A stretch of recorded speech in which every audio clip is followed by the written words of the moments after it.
Hey y'all, welcome back to At the Table Podcast, a virtual table where we discuss all things young adulting. My name is Fikayo and thank you so much for having me back in your ears. In this episode, we are going to talk about how I grew my confidence and also being proud and having pride. Because I think those two things are fundamentally different, but we will see. All right. Are you ready? Are you ready? Put on your life vest. We're about to go in. All right. But let's start how we usually start. And I'm first going to start with how am I?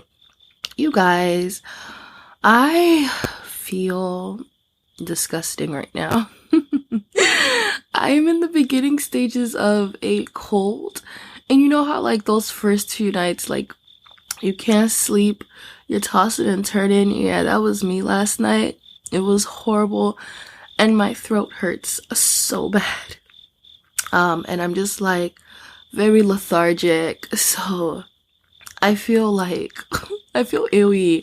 But I really wanted to make sure that I put this out before this cold gets worse.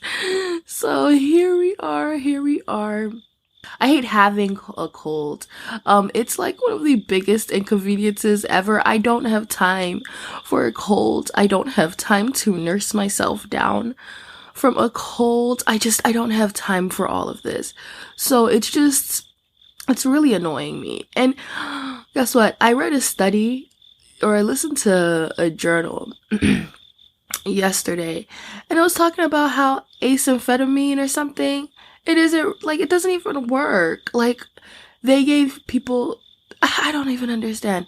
So they gave some people, like, the actual medicine, and they gave some other people the placebo, and they're saying that, like, it didn't change nothing. They're saying the medicine doesn't work. Tylenol doesn't work. Not that I'm on here spreading conspiracies, but it's true. It's science-based. So it's like, oh, maybe I should get Tylenol, but apparently it doesn't even work. So what's the point? Okay, I'm not saying you shouldn't use Tylenol. Please, this is not advice. I'm just saying what I heard in the journal and stuff. So I'm not feeling too hot at all right now. But here we are, okay? And it's like super early in the morning because I couldn't fall asleep, and I was like, let me just record this podcast. So yeah. Okay. Now, what have I been praying for lately? The reason, like, what I've been praying for is why this podcast even came up. And I've been praying for how to be proud of myself, but not have pride. And I believe those two things are significantly different. And they're completely different, like, feelings and emotions, and both things have significantly different fruits. But I'm going to talk about that a little bit more in the podcast, later on in the podcast. So now back to what are you snacking on? And I am snacking on Mohbad's death. If you don't know who Mohbad is, he was a 27-year-old Nigerian artist. And he recently died. And although there are rumors and people are speculating on what the cause of his death was, we are not completely sure what it was. So, like, it happened this week, and it really, really shook the Nigerian community, like, significantly, because I think that, like, one of the reasons why it specifically shook me was because, like, he had mental health issues, and it has now just become a bit more apparent through, like, people reflecting and, like, going through his music, and it's like, dang, this boy was crying for help. I mean, as they usually are, but you know, hindsight is 2020. So anyway, that happened this week, and it was really big. And I don't know, like I had some thoughts about it, but mainly it was just like, first off, it's so interesting to like to see a common star go through the exact same things that we normal people go through. And I think sometimes we forget that celebrities are people. They are not these robots that like are able to sustain that lifestyle. Be like they're us. They are me. They are you.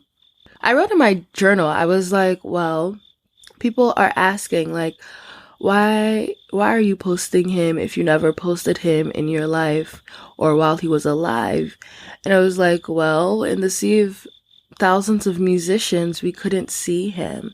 And maybe we knew about him, but everyone is swimming and everyone is moving. So we also moved.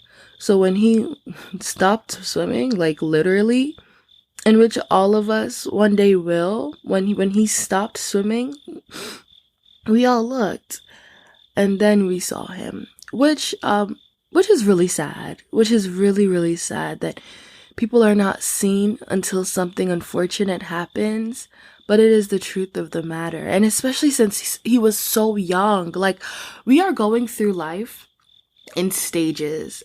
And right now I'm in the stage where everyone is working. And pretty soon I'm going to be in a stage where everyone is going to start getting married. And then pretty soon I'm going to be in a stage where everyone starts having children. And pretty soon I'm also going to be in a stage where everyone starts dying. But it's just because I'm not there yet. So to see someone die at such a young age, it evoked an emotion that like I'm not ready for and I don't experience often. Does that make sense? I believe also that the best way to respect someone once they've passed is to grieve them. Whether you knew them or not, I think it is good to allow the death to be a lesson. Well, first off, like a lesson generally, and then reflecting on who they were, their impact, and thinking about your impact and who you are, and realizing that one day you will also die, you know? And so I've been doing that. And yeah, can you tell that my brain is foggy? My brain really is. My throat really hurts. But it's okay. It's all right. Okay, now we can get to our conversation. And we're going to talk about, I'm going to tell you guys a story of, well, a true life story of what happened to me during a specific time. And then I'm going to give you guys tips on how I personally was able to grow my confidence, okay? Are you ready? Okay, so there was a time when I wouldn't say I was necessarily confident. And I think it's because it was a trait that I was never taught necessarily. Like, it was like, oh, you know, you learn how to count, right? You learn how to read, but no one taught me how to be confident. So growing up, just confidence never mattered, which is so interesting looking back.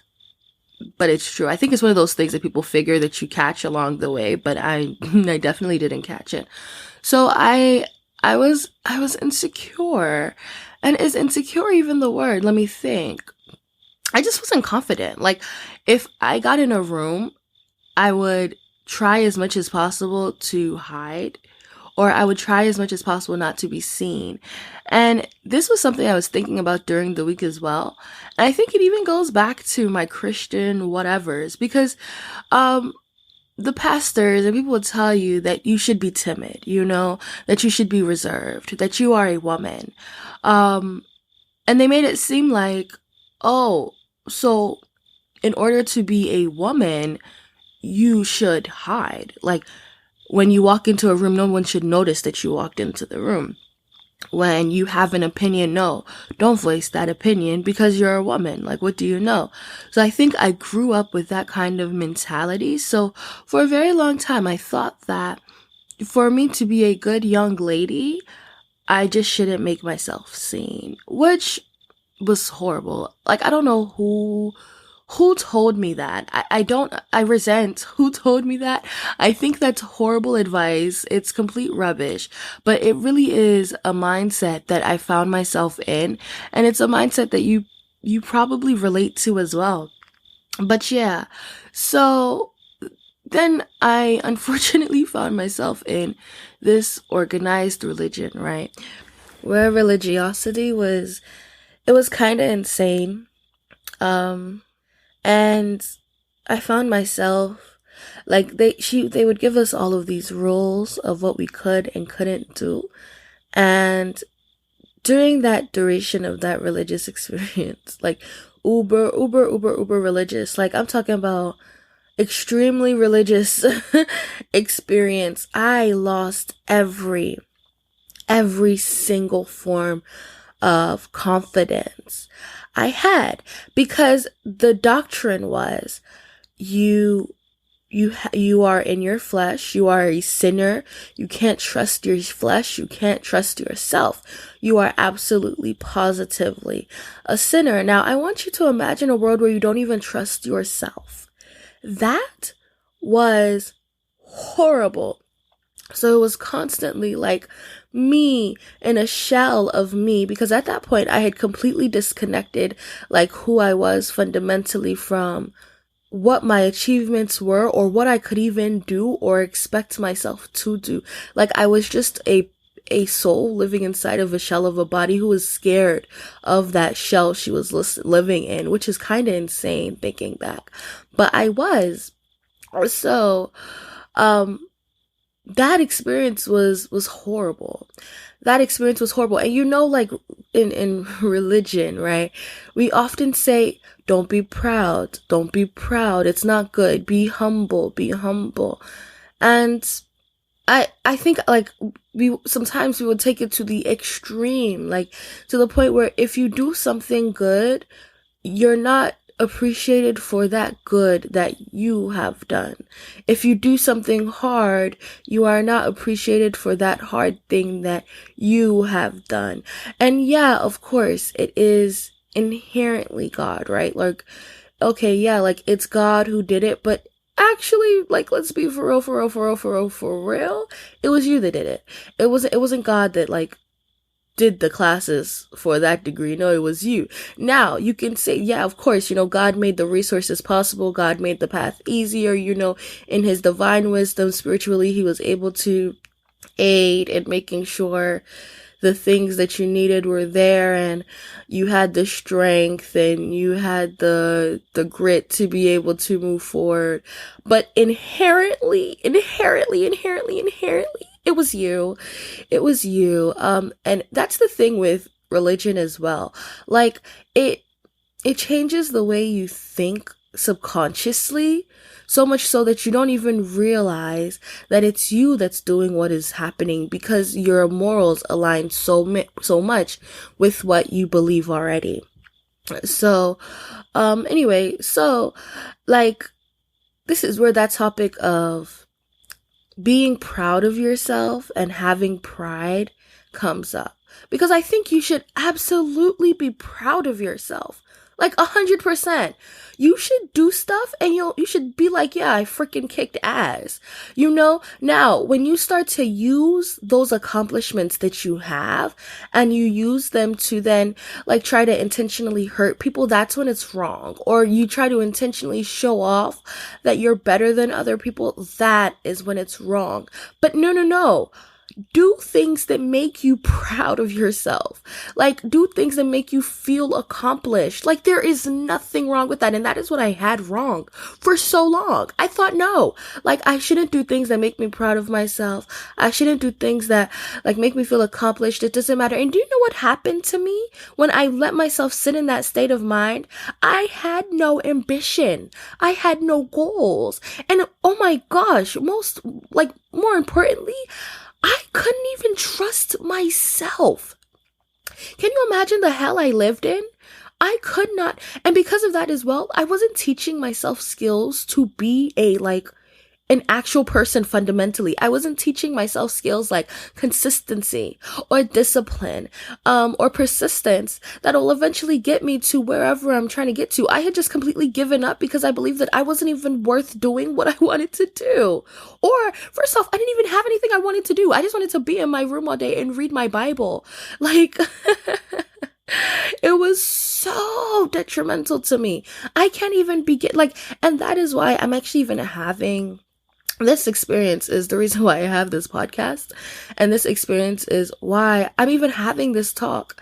Because if you're feeling stuck, if you're feeling unmotivated, if you are like struggling, don't just sit there.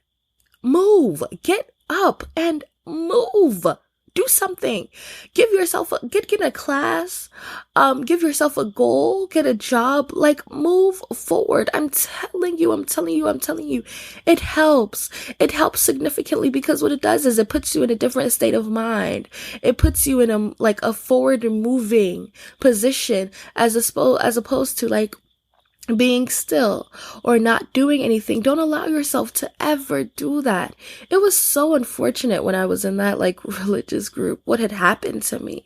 If you told me then that I'd be where I am now, doing the things that I do now, having the discipline and the consistency and the grit I have now, I would have laughed at you and I would have told you that's a Fikayo of a different life. Because those things were not taught, they weren't enforced, and they weren't influenced. They're actually being confident and being strong and having an opinion was looked down on because at the time, the leader, he didn't like us like questioning him, which I think is insane. And that's a big conversation for later. But I just hope that like you're able to resonate with some part of this specific podcast. And I wish that I would have heard a podcast sharing this exact story a few years ago, because possibly, maybe that would have protected me from what I would later go through. And maybe that would have been enough to help pull me out of whatever I was going through. Or maybe this would have been enough to be able to help me. So, yeah, it was really unfortunate, and the experience was really hard. Like, the only way that I can explain it to you was like, imagine a grape, right? Now imagine a raisin. That's what this specific kind of thinking did to me. It made me shrivel up. It made me completely not want to show up for myself. It made me not want to show up for other people. It made me timid and shy in the places where I was confident. It made me constantly unsure of myself, and unsure of what I could do. And it made me not trust myself. And that was horrible. So now I would definitely say that I'm in a much better place. And it took a lot of therapy, but we're here, thank God. And I can definitely tell you, I am much more confident. I walk into a room and I hold my head up high. When I speak, and I command authority. I command respect. When I have an opinion, I make sure I voice that opinion. When I'm feeling something, I make sure that I articulate it so that you know what I'm feeling. When I have a feeling, I'm bold enough to embrace that feeling and understand what I am feeling so I can properly articulate it. You know, I am so, like, on this side of the spectrum is wonderful, and there's a way to do it without having pride.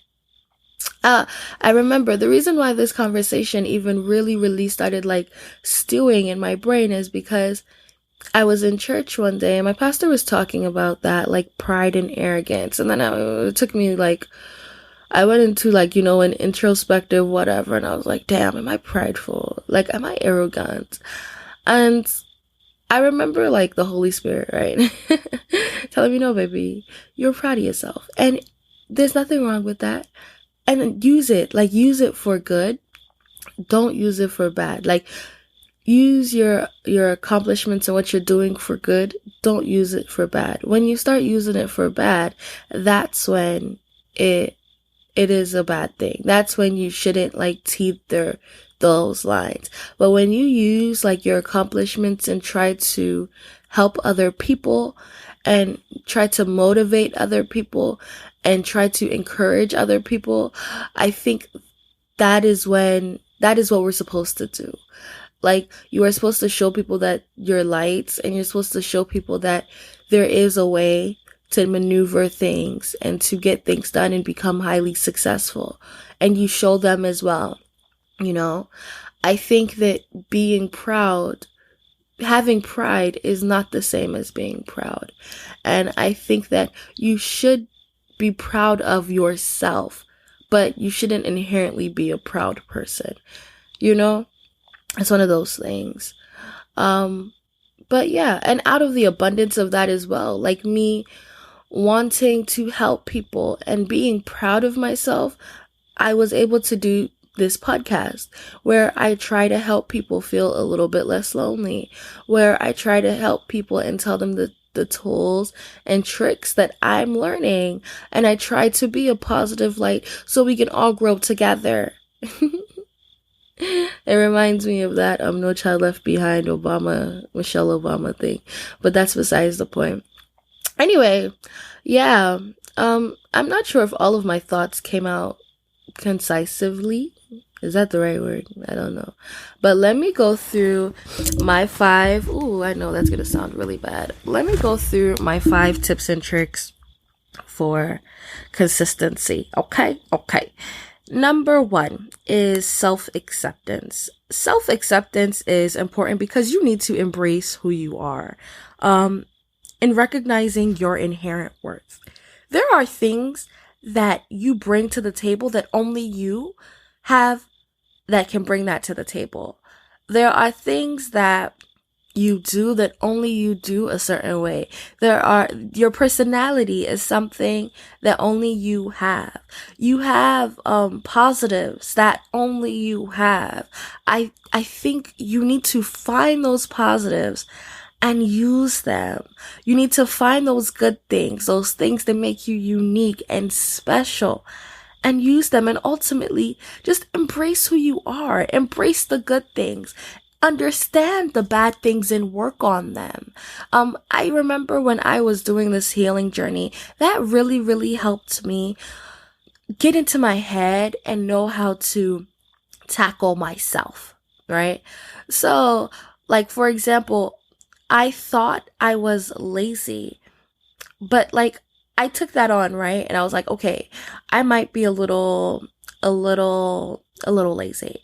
How do I not be lazy? So because I was able to pinpoint the devil, I was then able to know how to fight the devil. You understand? So it was like, okay, I need to probably make a to-do list so that I know exactly what I need to get done in a day. And when I started doing that, that changed my life dramatically. I was like, okay, maybe I should get a planner because I do like to doodle and stuff. So when I started making my own planners and I could be able to doodle, I noticed that I was getting work done a lot more because I wanted to be in my journal.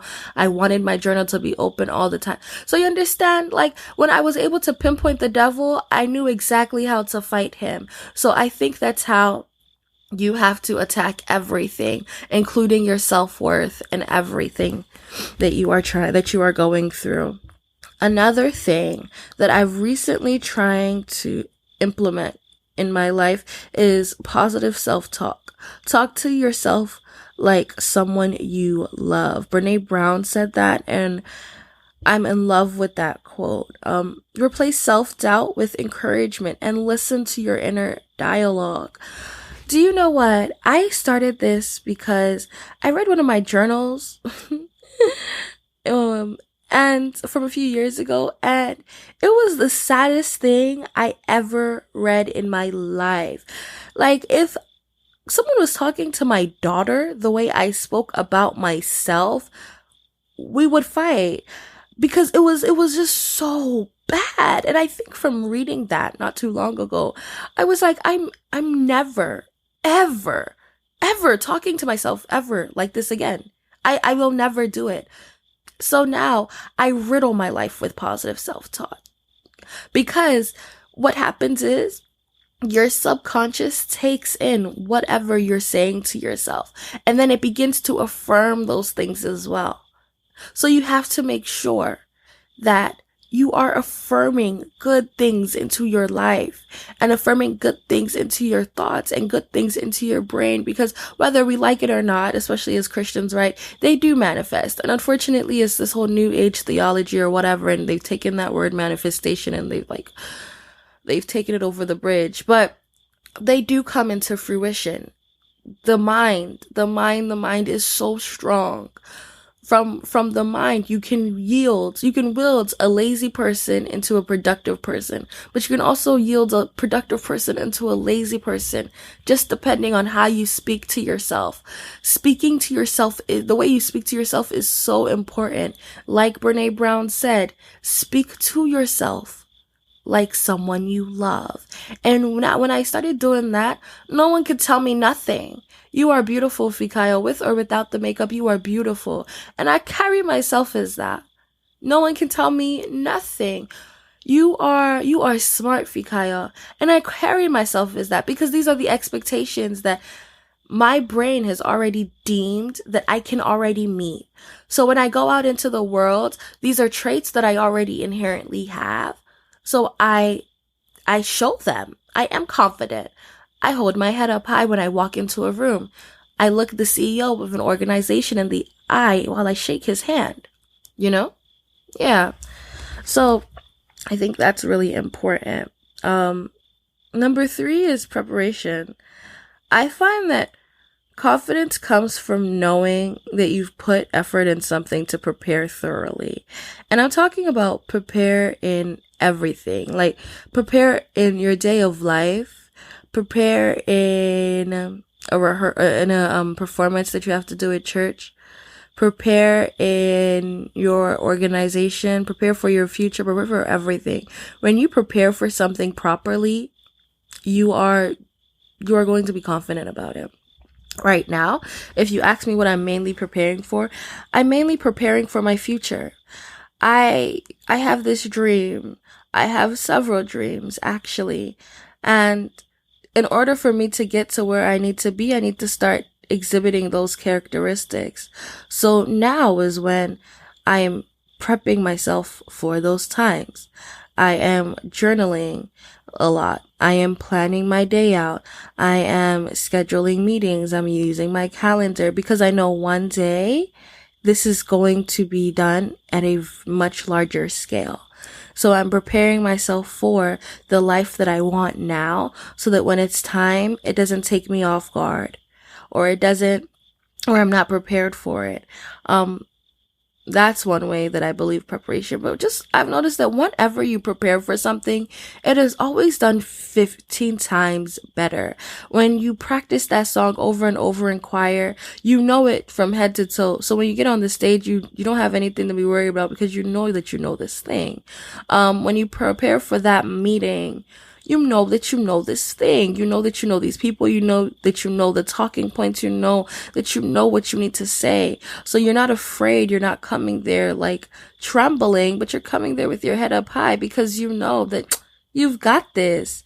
And I think it's that energy that eludes that really, really helps you. All right. And my 5th tip is have something you're proud of. Do something.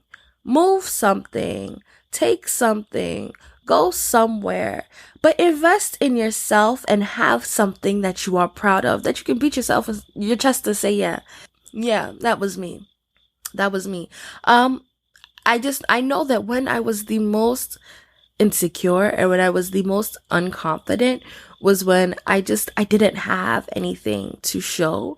I didn't have anything to prove. So like that would make me feel like I didn't merit for people to respect me. It made me feel like I didn't merit confidence because like in reality, what did I have to be confident for was how I felt. But once I started doing things, once I started moving forward, I then was starting to accumulate things that I was like, yeah, I did that. Yeah, I did that. I crushed that. And because I crushed that, I can crush the next thing. I didn't have that before. So that fundamentally changed me. Another thing, I know I said self-worth, but another thing is you are who you are. You are exactly in which who you are. There is nothing I can do, like, to change my insecurities, like naturally, right? There's nothing I can do to change my eyes. There's nothing I can do to change anything. I'm tired, you guys. I'm tired. Okay. So, I think it's time to wash the dishes. Nope. It's time to clear the table and wash the dishes. A girly is going to attempt to go back to sleep. Anyway, thank you so much for having me back in your ears. I really, really appreciate you. You literally mean the actual world to me. If possible, come and see us over at the table _pod, or follow me at FIIKAYO. And yeah, next week's episode is about to be a banger. I hope y'all are excited because Eddie is. And I think that's it. No, it's not it. Actually, if you're, whatever you're listening to us on, please give us all the 5 stars, give us all the ratings, give us all the love, give us all the likes, give us all the thumbs up. It really helps us go a very long way, and I really appreciate it, you guys. It means a lot to me. All right. Don't forget to pray all the time and laugh really loud. Bye.